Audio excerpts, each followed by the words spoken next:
Hi everyone, thanks for coming along tonight. I am delighted to introduce John Orme tonight. He is joining us from the Leader Unit of the Department of the Rural and Community Development and the Gaeltacht, and he's going to give an introduction to Leader.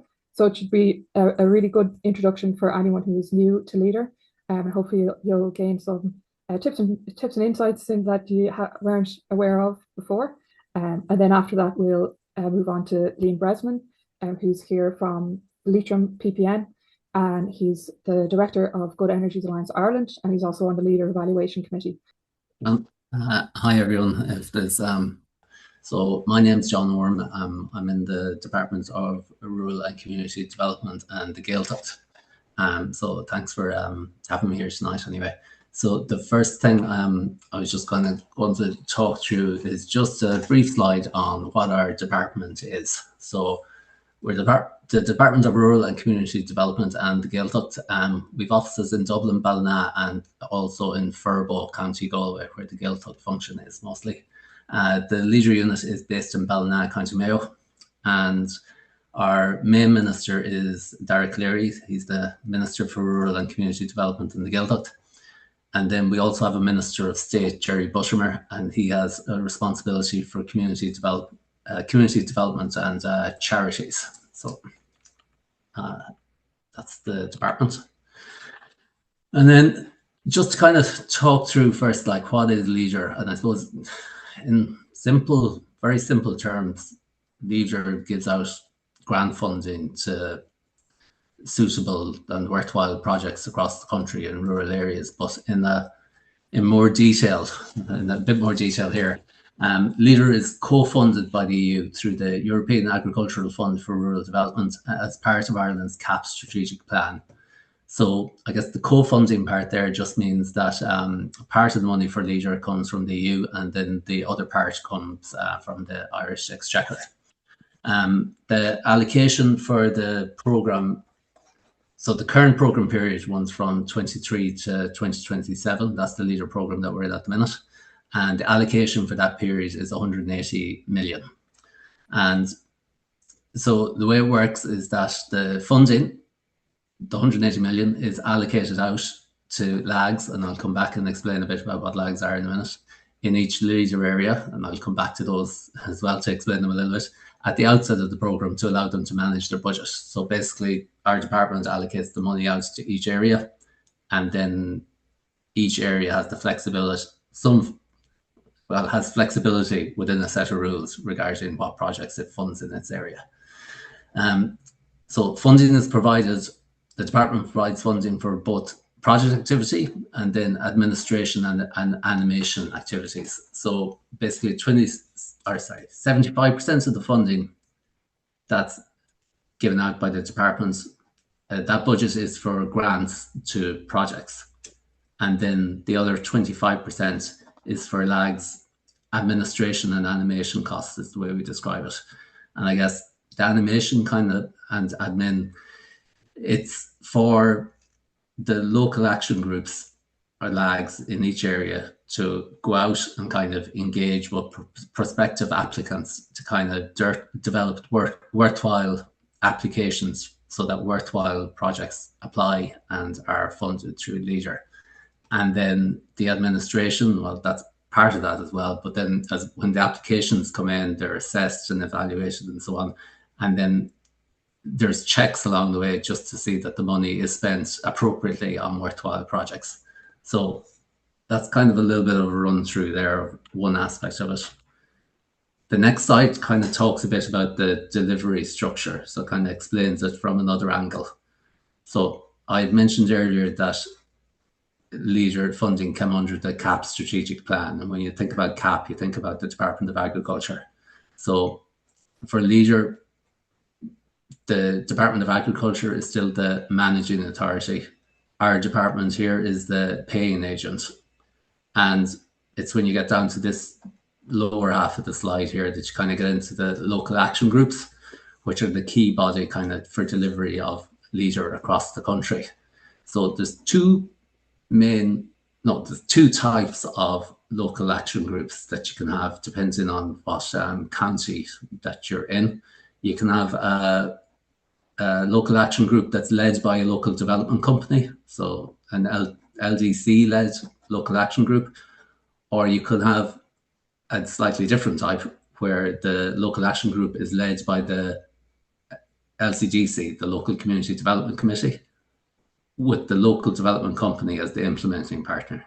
So there's kind of a lot of acronyms in there for anybody that's kind of new to it, but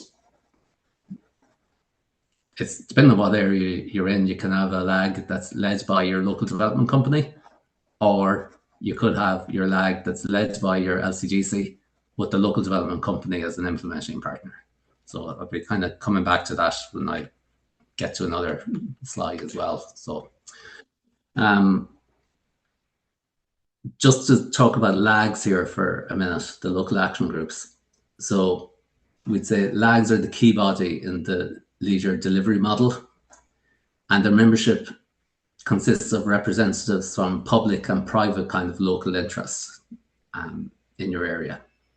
And typically this would be local authority elected members and also local authority officials, business representatives, community and voluntary sector representatives, local development representatives, farming interests, maybe local state agencies, etc. So that would be kind of your typical membership of your local action group.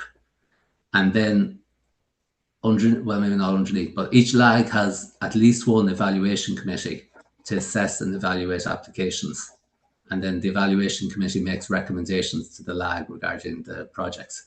So I guess they're the kind of two committees, if you want to call them, that are there specifically for leader. You have your evaluation committee and you've got your lag there as well. So I see something flash up about acronyms, but hopefully I'm explaining them as I go along.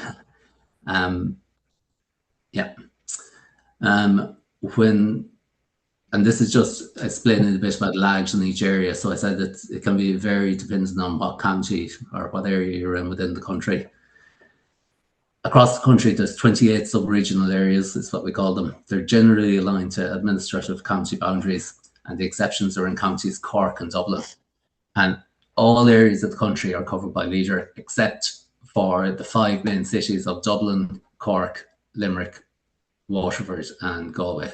So there's no leader in those cities, but there's leader everywhere else in the country. You have 33 lags in total, and I had mentioned earlier about LCGC-led lags and local development company-led lags. So out of those 33 areas, 21 areas are LCGC-led lags with the local development company as its implementing partner, and 12 areas are local development company-led lags. And I got here where we mentioned the kind of implementing partner. I suppose if you're applying for a leader funding in one of these LCGC-led lag areas, it would be the implementing partner, which would be your local development company that you'd pick up the phone and give a call to, or email.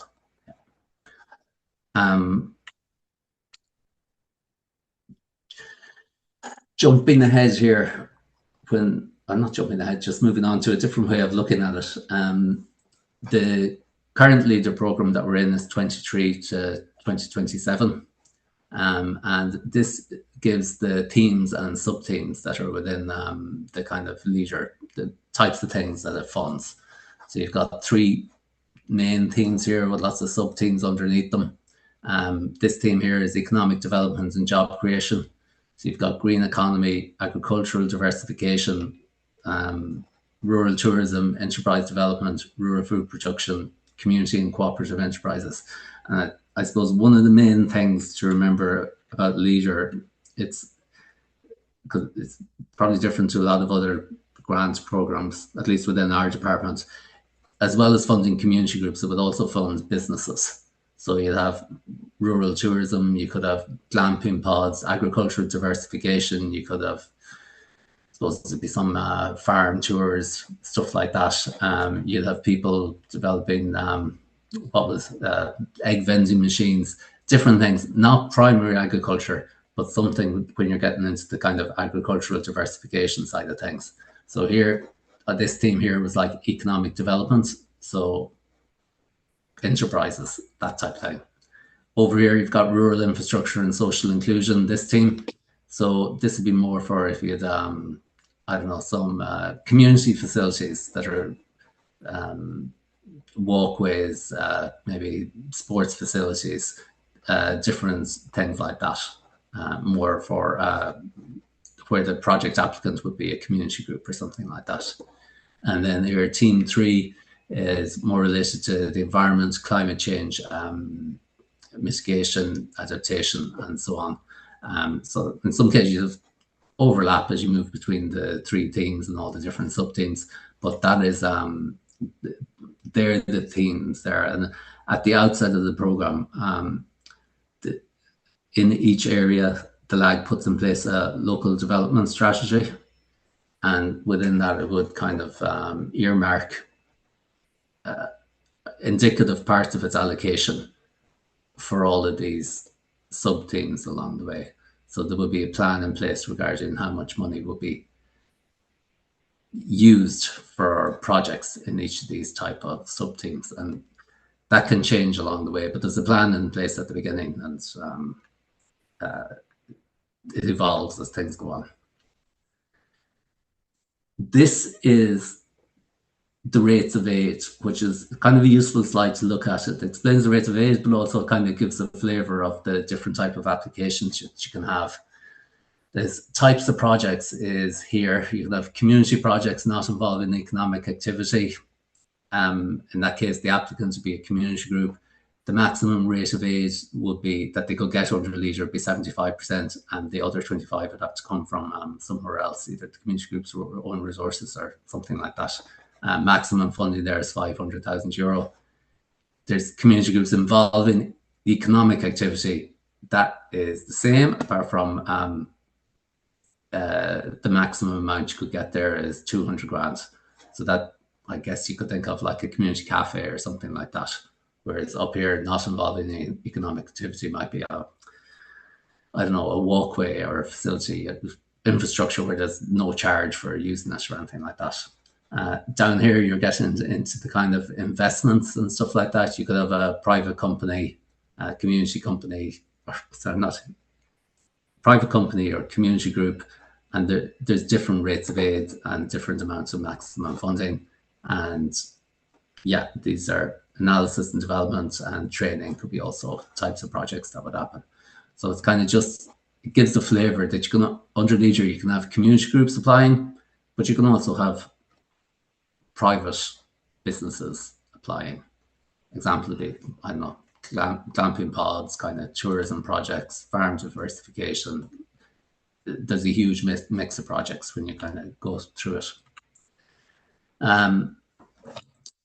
This is some Leitrim statistics from, I'd mentioned the current programme was 23 to 27, and the statistics I have here are for the 2014 to 2022, so it's a longer number of years, but just kind of give you a span or an idea of the magnitude of the projects that are funded. So under that period of time, there was over 5,800 projects receiving in excess of 233 million, over 3,900 jobs created, that'll be kind of under your enterprises and so on, 12,600 jobs sustained, and then 46,000 participants completed training. So there was kind of, as well as, I guess, building stuff, infrastructure and projects like that, there would be trade initiatives under Leitrim as well. And then for 23 to 27 programme to date, and here I should say that obviously this is a shorter number of years relative to 2014 to 22. And also we're, even though we're in 2025 at the minute, I guess a lot of the time at the beginning when the lags are put in place is going out to kind of engage with projects to make sure that it's not always this, to make sure that it isn't always the same people that receive Leitrim funding, but to kind of go out and engage with kind of people that haven't got Leitrim funding before and try and get them to come in and apply. So I guess what I was trying to say there at the beginning, there's a lot of animation work that's carried out, and then the approval of projects and the drawdown of funding comes later on. So we've got almost 800 projects approved for funding of over 38.5 million so far. And that's out of the total allocation, which would be, there's 180 million in total, not all of which is for projects, but that's the type of magnitude you're talking about there.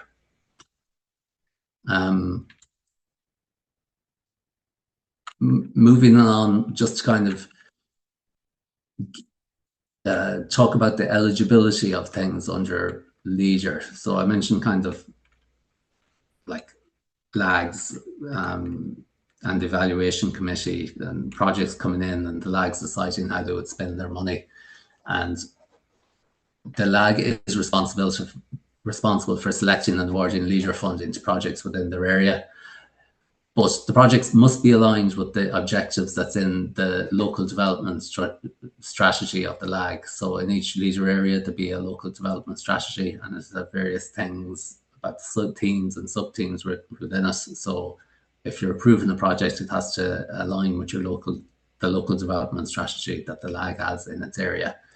It has to comply with the operating rules for the programme. So there's a set of Leader operating rules available on our website, and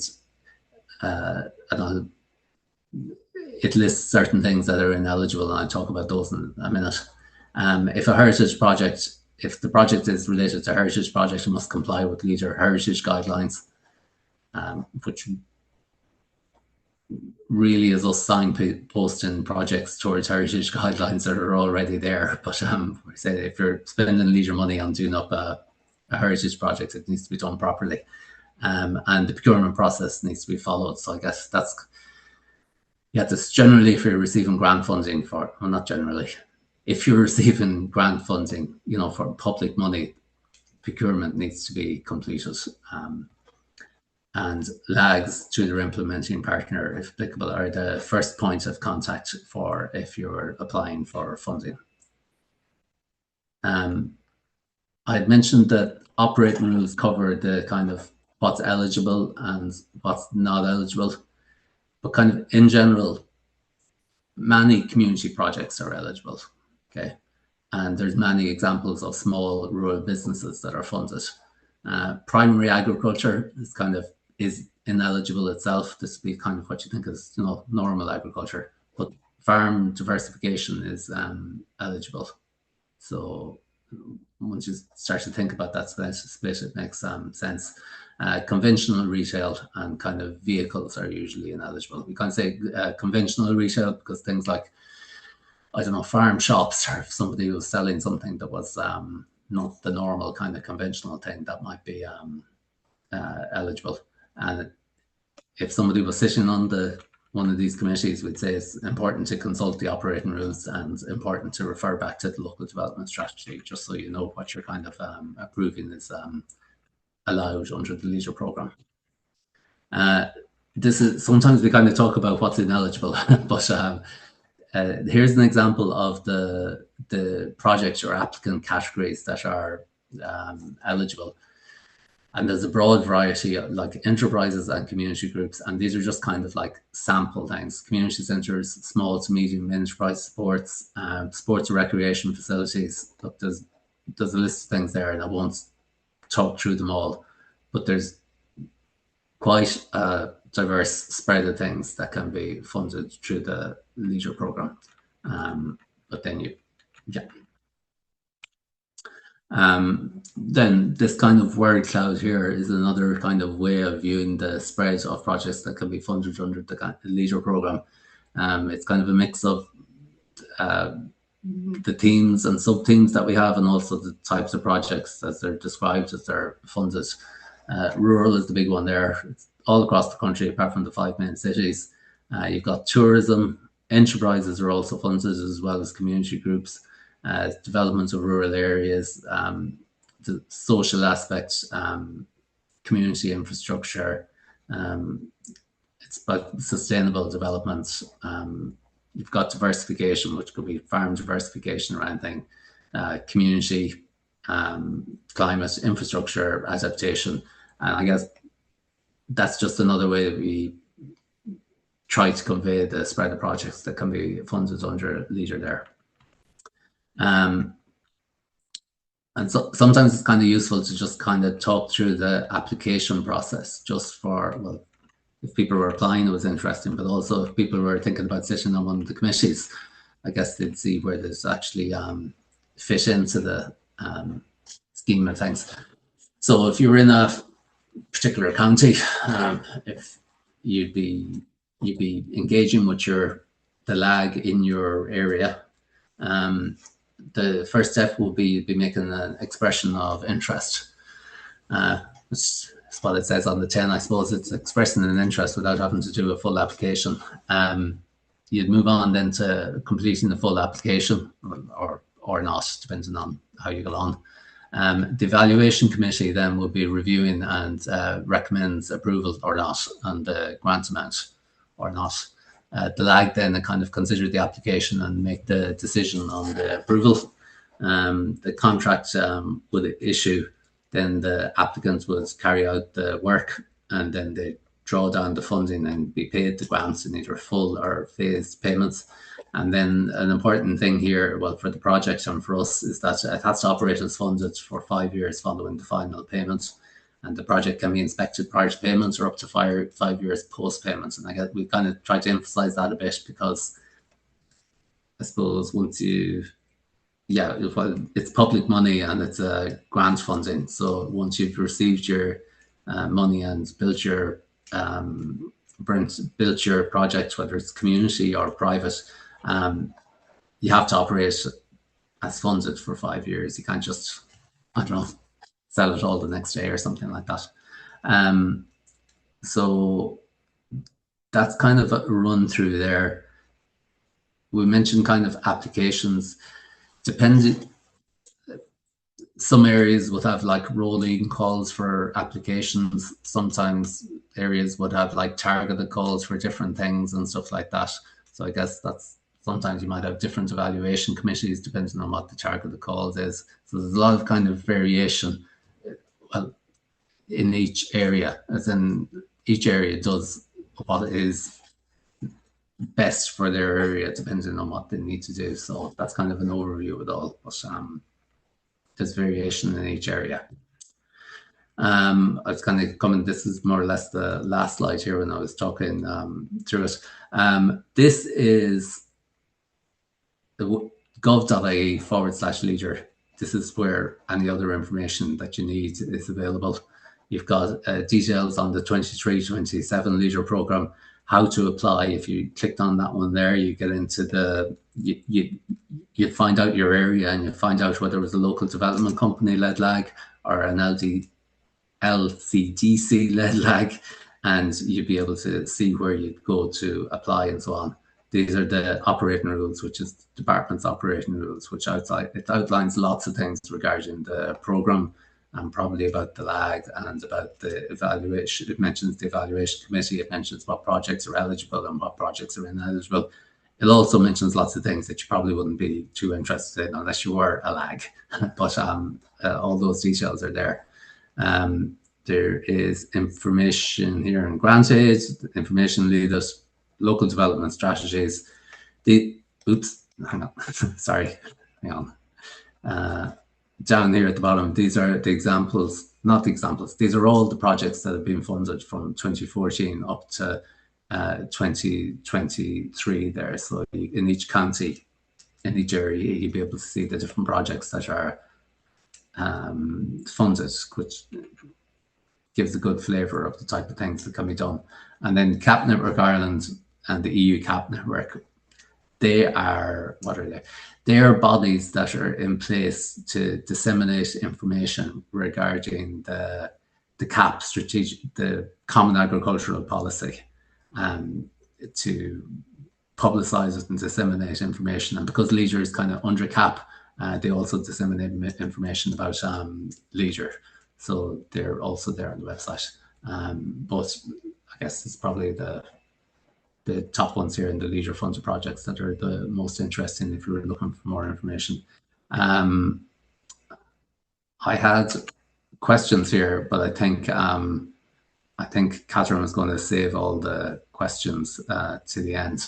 So I think if I was using lots of acronyms there and lots of, which is a bit hard going sometimes. But if you were new to it, it's kind of like the local action groups are the key in the delivery of the Leisure programme. And depending on what area you're in, you can have a local development company-led lag or an LCGC-led lag, which would have the local development company as its implementing partner. So that's kind of the structure there. And underneath that, you'd have the lag, and then you'd have the evaluation committee, which would be evaluating the applications as they come in. And they're the Leisure-specific things that are in each area. So I might stop sharing there if I can and hand it over to Catherine if that's all right. Yeah, that's great. Thanks a million. Yeah, no, that was we will take questions for your piece now, just while it's fresh in everyone's heads. But I thought it was really good. I love getting the clarity on the role of the LCDCs and the LDCs, because that is something that I've found confusing when looking at it from the national perspective of where these things come in. So that was great. And also I was surprised by some of the kind of areas that were eligible for funding, like the small rural businesses and farm diversification. They wouldn't have been things I would have thought of. So it was great to see those themes and the sub themes. And then the eligibility slide as well, pointing towards some of the really important documents to look at as a PPN rep. The objectives of the local development strategy and the operating rules jumped out to me as just being very important for PPN reps to be aware of and looking back to when they're whether they're in a lag or an evaluation committee. And then just that piece in the application process jumped out as well to me of that, it goes to the evaluation committee and then to the lag. So just seeing that kind of the process and the step by step of where it goes and how it gets there it is really good to see. Thanks a million for all that. There are a couple of questions in the chat, and then you can put your questions in the chat or you can raise your hand.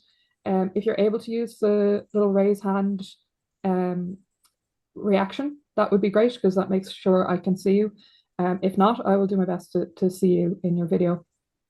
Or if you have any difficulties using the technology, you can unmute yourself as well after we go through a few of these questions here.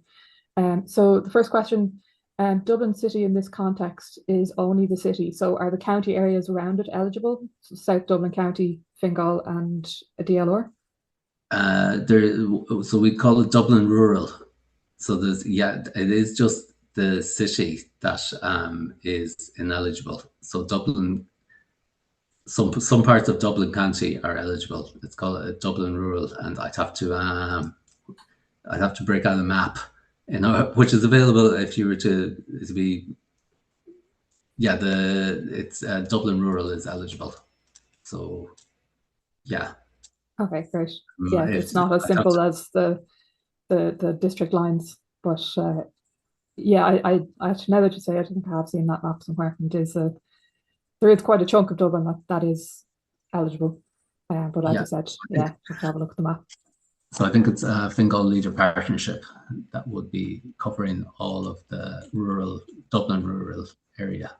So if you whoever asked there wanted to take a Google of that, it would sort it out. If I had the questions in advance, I'd be able to give a better answer for each area, but not.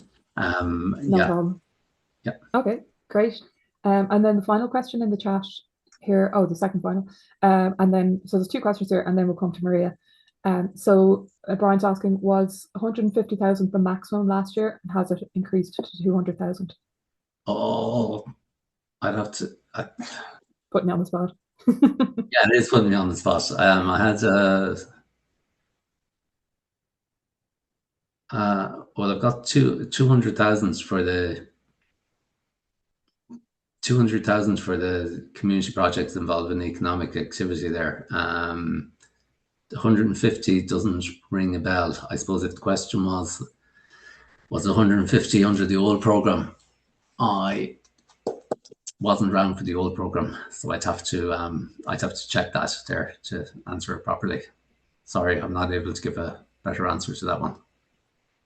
Okay, but it is 200,000 now anyway. That's what you're saying. Yeah. Okay, great. And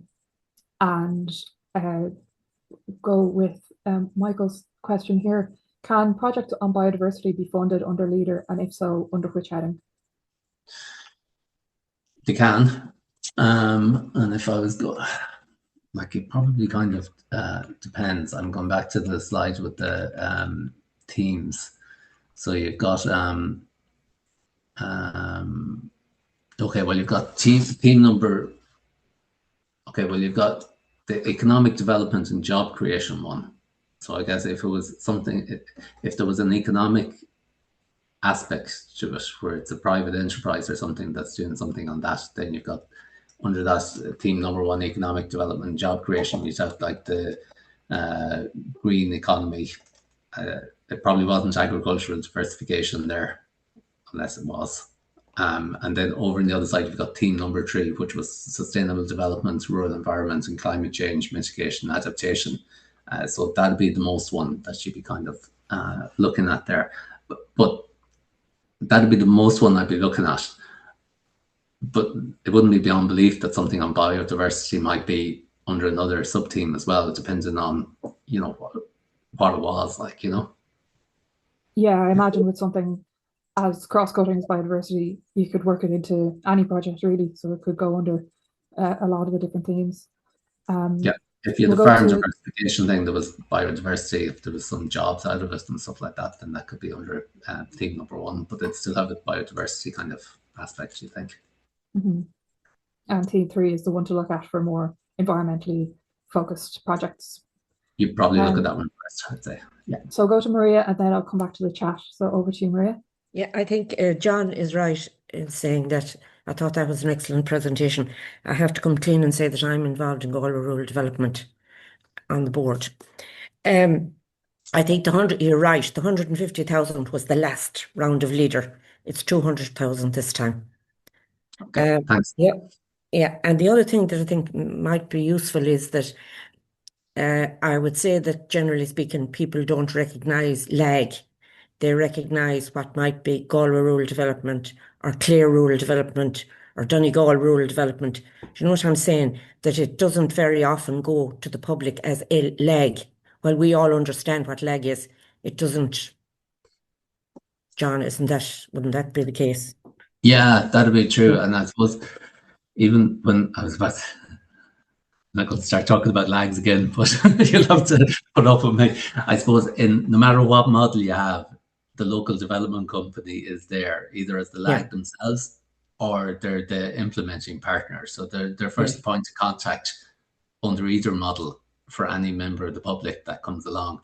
And it is kind of those in each area, that's what people would be familiar with. And when you're talking about lags and LDCs and LGCGCs and stuff like that, I kind of have to do it to kind of explain it all nationally, but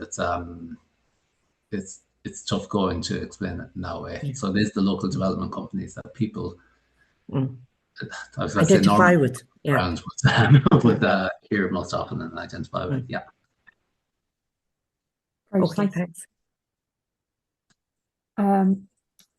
Patrick, I have a question from you, but it is cut off. So if you'd like to unmute yourself, does a community application for a community centre need? I live in a small rural town in County Wicklow, and there is no community centre as such for an expanding town. To get a successful application, does one need a site before one makes an application for a community centre, community building? Yes, is the answer. So we don't fund the purchase of sites. And I think there'd be So no, it'd be that'd be it. Yeah, but we would fund. Yeah, so that's the thing, we wouldn't fund. If somebody was in community centre. Yeah, thank you very much. Catherine, if I could just could I just Yeah. say one thing? I think that sorry now to go on with this, but I've been involved in the development of a community, and based on what that man said there about the community centre, we don't own the land the site is on, but we have it leased from CIE, and that's acceptable, John. The other thing that I would say is that in going for grant aid, you see, I would kind of think that maybe it's something that we would have for another session, but there is a lot more money out there other than Leader. And for example, town and village renewal money would possibly be much more suitable to that man with the community centre than going for Leader. John. Yeah. Definitely. There's the town and village renewal scheme is also within our department, and we also have a community centre investment fund. So there are lots of. Sorry, I was focused on Leader there because I'm. I know, you were. Yeah, that's right. But maybe it's something going forward, Catherine. Yeah. Yeah. Sorry, go on, John. Oh yeah, if you want any suggestions of people to present on those schemes later, you can give me a shout afterwards, Catherine. And there would be, I get when I was answering about the buying the site or funding the site, it's basically Leader wouldn't fund it, but that kind of exactly lease arrangements could be something that could be explored. It's just that we wouldn't fund the buying of it. Of course, yeah. Is the department going to update one of their pages? It says using the link, the information on the LCDCs is not clearly available, and no information on Galway City or Galway County, no information on evaluation committees. And so is that something that could be added? We should have Galway County there. Now Galway City, if it was Galway City, then we wouldn't do the city. And then the evaluation committees.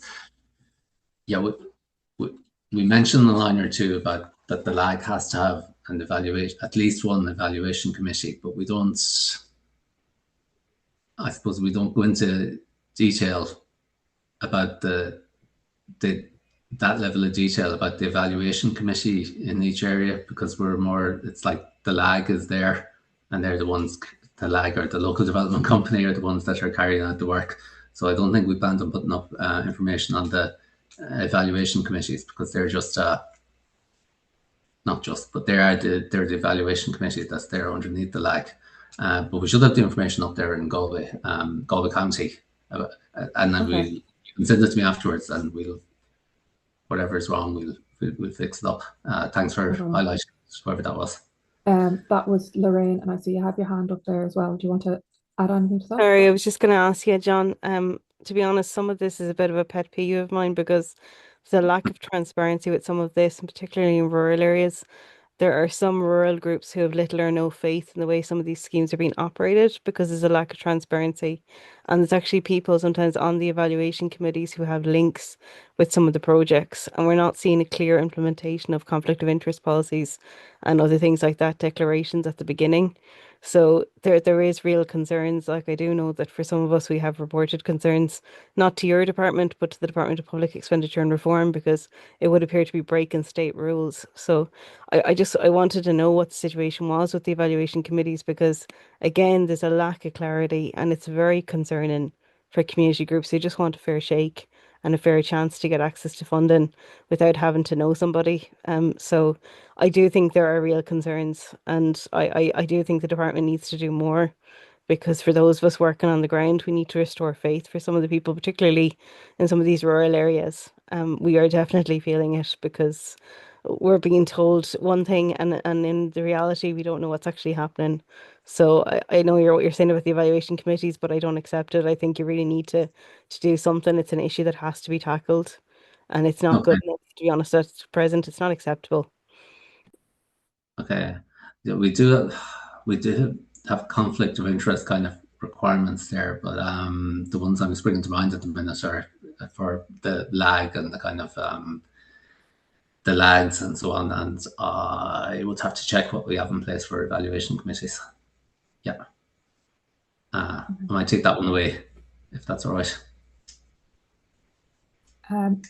There are 4 other questions in the chat, but they are all kind of about if it, particulars around particular possible like projects to be funded and such. And because we are running low on time, I'd like to pass over to Liam. So if it's okay, if I can send those 4 questions over to you, and we can get the replies out over email. Would that be okay with you, John? Oh yeah, that'll be grand. Yeah, Great. that's fine. Okay, so we have only 15 minutes till 8 o'clock. So which is one of the reasons why I'd like to save those questions as well. So I'm going to pass it over to Liam, who's going to give his experience on the evaluation committee in Leitrim. And then there'll be questions for Liam afterwards. If we can keep the questions to being involved, aspects of being involved on the committees, that would be great, rather than particulars about projects, just to keep time tight. If you do have any particulars about projects, you can put them in chat and we'll see if we can answer them afterwards. But for now, I'll pass it over to Liam. Thanks. Thanks very much, Alana, for the opportunity to talk. I shall only take 20 minutes of your remaining 15.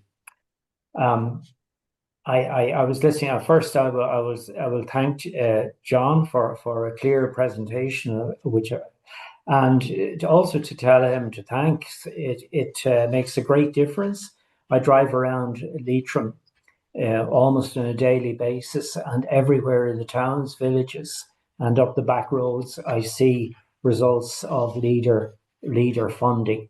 Now, you mightn't see it in Dublin, Waterford, and Cork, but where you will see, I'm not saying it's leader, where you will see the results of this kind of enterprise is in airports, maybe not Moscow, but definitely Peking and San Francisco and Australia, where they're selling gunpowder gin, which has come out of nowhere in Leitrim, So having plugged that, I'm on the PPN representative on the evaluation committee for leader.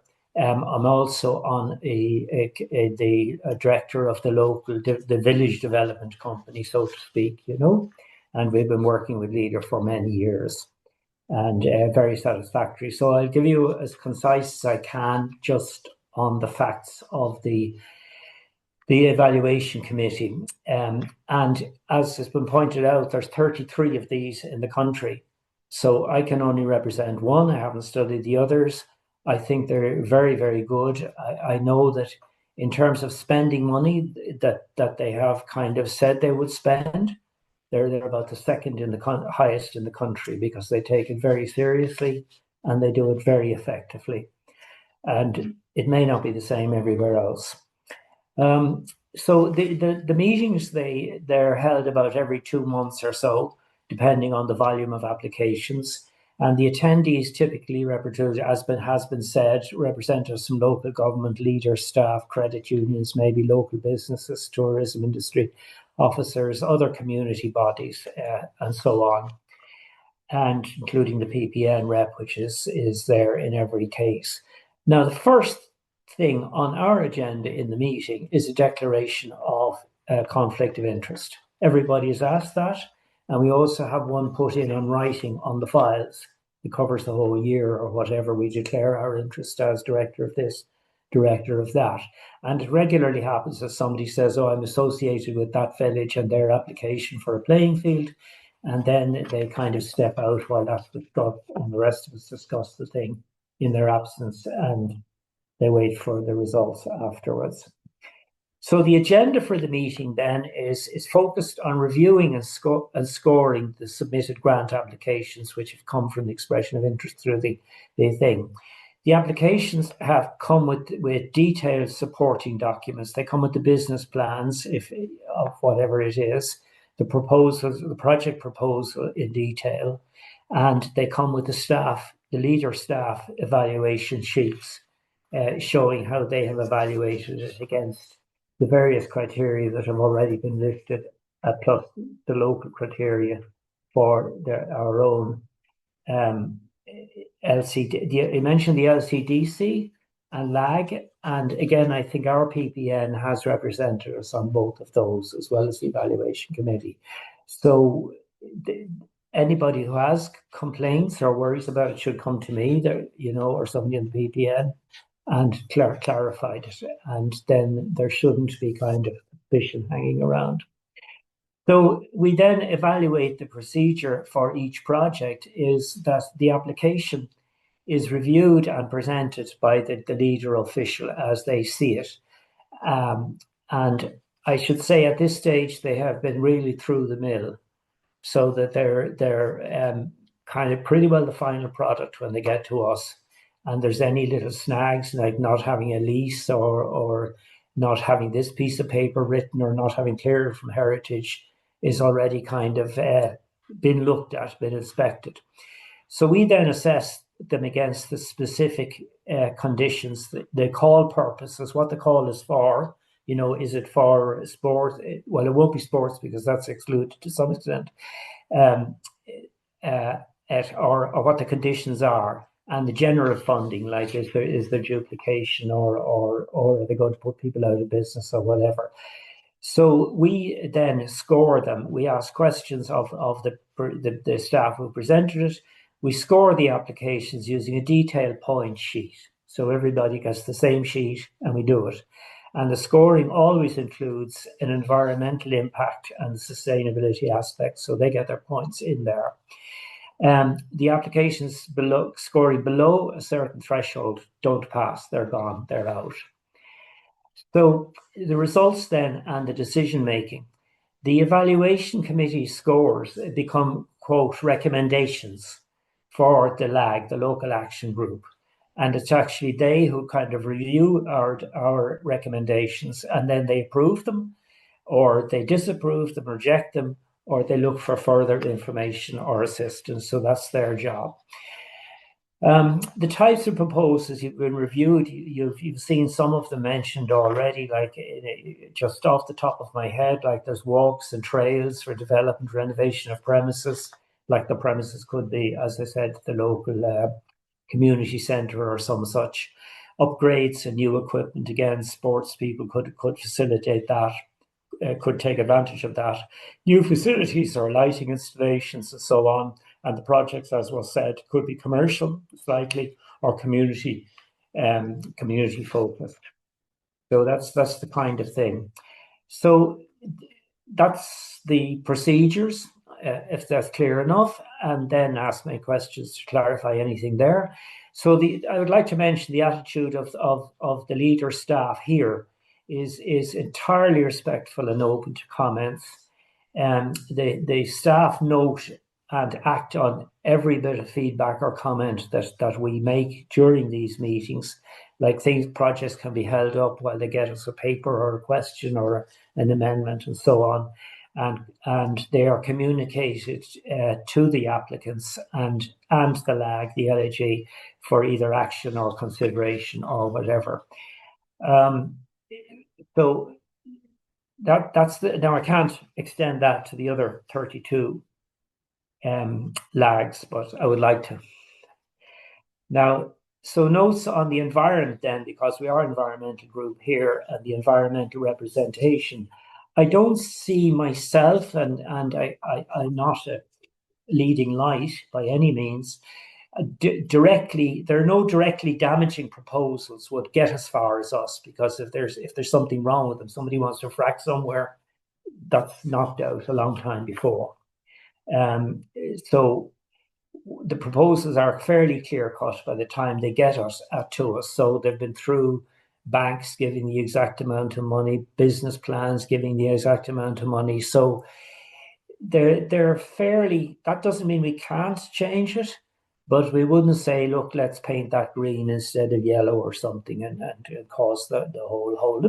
We could, but probably don't. My main impact would be in guiding from the environment would be guiding future applicants through the effective questions and suggestions and feedbacks.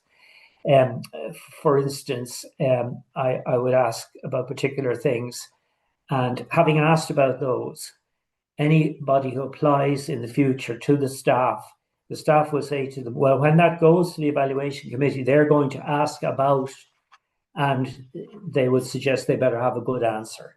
So in that case, it affects kind of future applications in that way. I've asked, for instance, about when they're doing lighting or renovating somewhere. I asked, is it LED lighting and what kind of LED lighting it is? Somebody wanted a car park beside could be a community centre, could be a walk, and I suggested EV charging points. Now, I don't want to change those particular plans to get the charging points in there, because I know the amount of work communities go through to get that far. But in future, it was something that they will think about. They may not do it, but they certainly will think about it. And other sustainability features, I sort of comment on that. So I undertake the full range evaluation. I don't just look at the environment section. I look at all the aspects: appropriateness, value for money, reliability, and future sustainability, and so on. So that's it. Thank you. Yeah, that was great. It was really interesting to hear about it from the rep side of things and exactly what the process entails from your experience. Yeah, like the example, the agenda example, and what documents you receive. I liked as well who to go for if you have complaints or anything like that, to find your PPN rep. That's something that I think is overlooked a lot of the time. Yeah, go talk to your PPN reps and talk. They in turn, or you can talk as well to the PPN staff as well if there's any kind of challenges or things that arise in sitting on these committees. You mentioned that the attitudes to the reps is really positive in Leitrim, which is great to hear.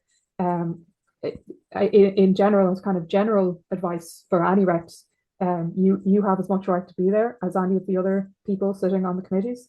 So, you know, if you do feel like you're being overlooked or spoken over, or you're not being treated with the same kind of respect as other committee members, again, go to your PPN resource worker, the PPN staff, and bring that up and see what's going on. A lot of the time it can be just kind of miscommunications or misunderstandings on either side. So that was great. I had one or two other things to note before I open it up to a quick question or two. If anyone has anything in the chat, that would be great too. Yes, that the scoring always includes the environmental impact. That jumped out to me as well, of just it being so important for environmental reps to be included in this process. Get on your evaluation committees, get on your local action groups. You said you hadn't seen any that are environmentally damaging that are coming through yet. But those kind of things that can sometimes slip through the cracks, like if people aren't kind of clued into possible environmental impacts. You know, an example that I was told of when I started this position was of a particular county who one of the projects coming through was for a dune buggy project, and it was ticking lots of boxes about social inclusion and stuff like this, but it hadn't taken into account that it was going to be tramping all over the dunes and destroying a very important environment habitat. So those kind of things can often be overlooked by people who aren't involved in environmental issues already. So yes, just to reiterate, if you are thinking of going for it, please do get on your PPN positions, get elected, go for it, and we're all here to help you as well. So there are a couple of questions. One question here from Brian. Thanks, Liam. So the environmental and sustainable aspects are very important. Can you list all other areas on evaluation list, and are they differently weighted? So what does your evaluation list entail, and are they differently weighted? Well, I won't list them from memory. Yes, they are differently scored. Typically, say 15 points. I think they're mostly around 15 points, but they might get 20 for compliance with whatever the aim of the particular grant is. Like if the grant is for community work and this thing is about fishing or something, it will score down. So they're for this. There's one is to say for sustainability, for the environmental effect, for novelty, for how it aligns with the general objectives of the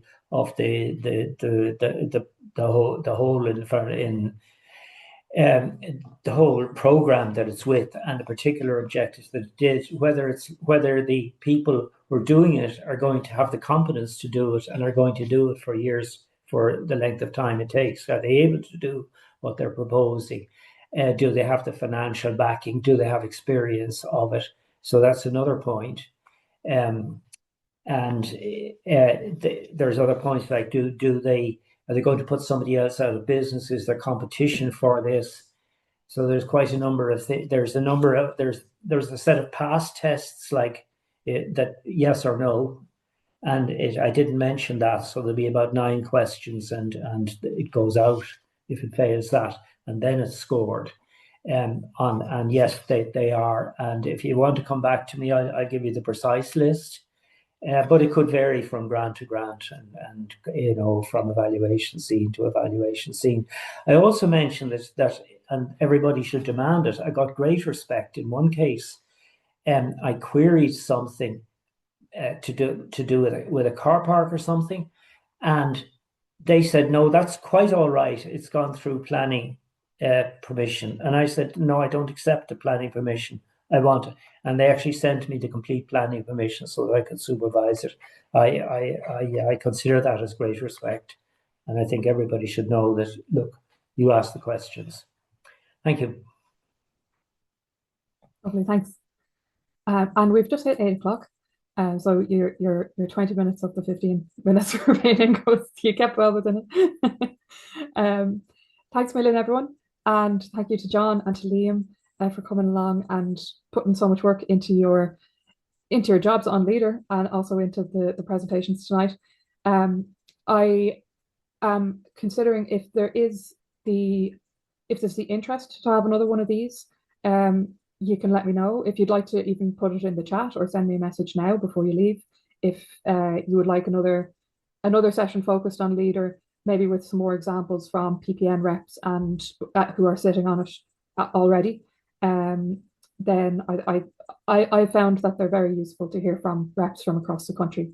So that would be in the new year at this stage. But I see some coming in there. So that's great. So apart from that, I'll stop rambling on. Thanks everyone for coming along. And yeah, if you have any questions, you can put them in the chat before you go, or you can email me. It's catherine@ien.ie, which I'll also put in the chat here. I will also send out the answers to some of the questions that we weren't able to get to this evening. And I hope to see you at the next one. Thank you very much. Thank you. Thank you. Thanks, John. Thanks, John. Thanks everyone for coming and for volunteering.